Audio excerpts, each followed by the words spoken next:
Hi, my name is Anthony Spadaro, student at Central Queensland University. Today I will be talking about a comparison of active versus passive recovery between sprint bouts during a repeat sprint protocol. Just an overview, I will be talking about the past literature, the objective of our study, the project methodology, the key findings with the results, the conclusion, and the references.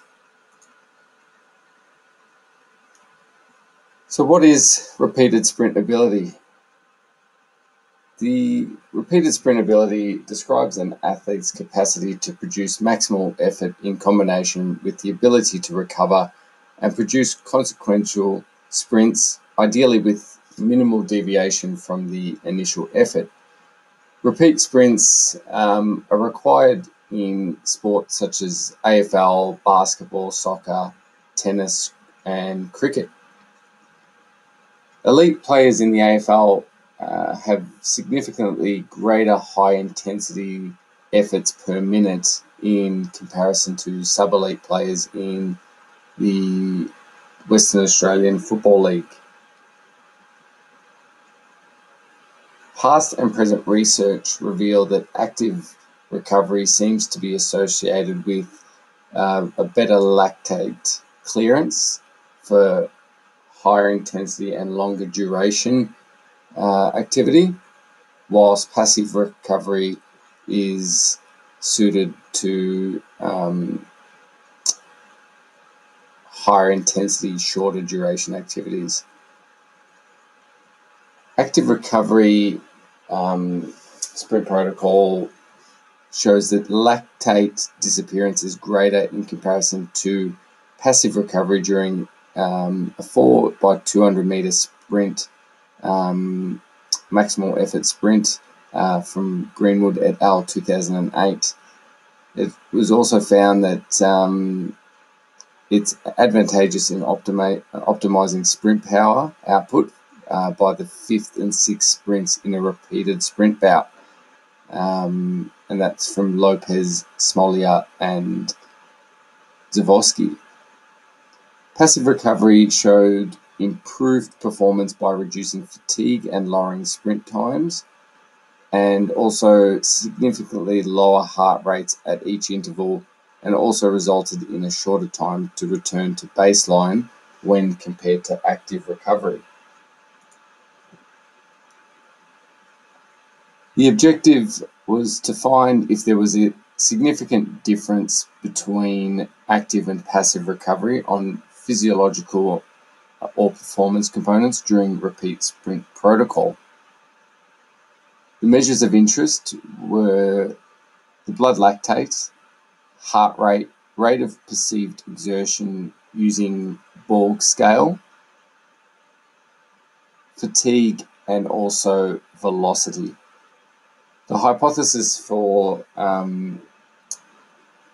study was, the alternate hypothesis was that passive recovery would demonstrate a lower blood lactate measure post-sprint in comparison to active recovery. Passive recovery heart rate and fatigue levels would be less also in comparison to active recovery in between bouts.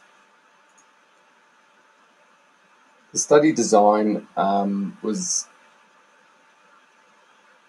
a randomized crossover study, design of 10 participants with a 1-day washout period, 10 repeat maximal sprint efforts with 22 seconds recovery in between for both passive or active recovery. We had 8 males and 2 females participate with the age, height, and mass indicated.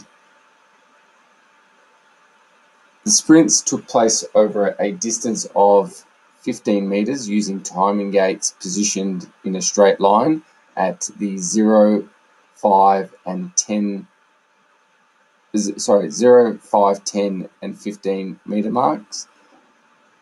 The order for which for each protocol was randomized.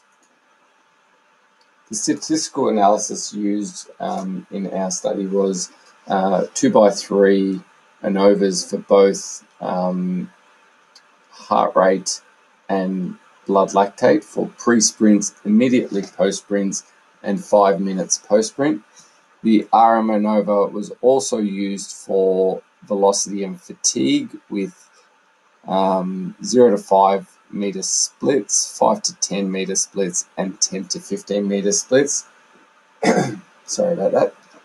A paired t-test was used for RPE prior to each sprint. The significance level was set at 0.05, and for significant differences where P or alpha level was less than 0.05, post hoc analysis was tested using a paired t-test, and Bonferroni adjustments were made also. As you can see from this table, it shows that the heart rates differed between recovery methods, and you can see that in each condition, so pre-heart rate, we had a higher heart rate for the active condition, and also for the post-heart rate and the post 5-minute sprint heart rate. And as you can see, the standard deviations are also depicted. In this figure, we see that RPE was significantly higher than the passive recovery sprint protocol. Table 1 shows the mean plus standard deviation for blood lactate responses for the pre-sprint, post-sprint, and 5-minute post-sprint. Also the mean and standard deviations for velocity, fatigue, for active and passive recovery conditions over split times. As you can see, although there was no significance between all these measures, the blood lactate was higher in the active condition. Blood lactate response over a longer duration may have shown significant differences between active and passive conditions. However, in our study, there was no significant differences. The velocities for 0 to 5 and 5 to 10 were higher in the passive condition, and fatigue for the 0 to 5 and 5 to 10 were higher in the active condition. So for our study, our hypothesis was partially supported, with physiological results showing significant differences in heart rate and RPE. Although passive recovery displayed a lower blood lactate, there was no significant difference, and also velocity and fatigue measures were also not non-significant. Further studies may include the measurement of pH levels to gauge the hydrogen ion accumulation, which is a good indicator of fatigue, phosphocreatine levels for short sprints up to 10 seconds, and also the comparison of shorter sprints, less than 10 seconds, versus longer sprints, and the effect on blood lactate. And here are the references. Thank you for listening to my presentation.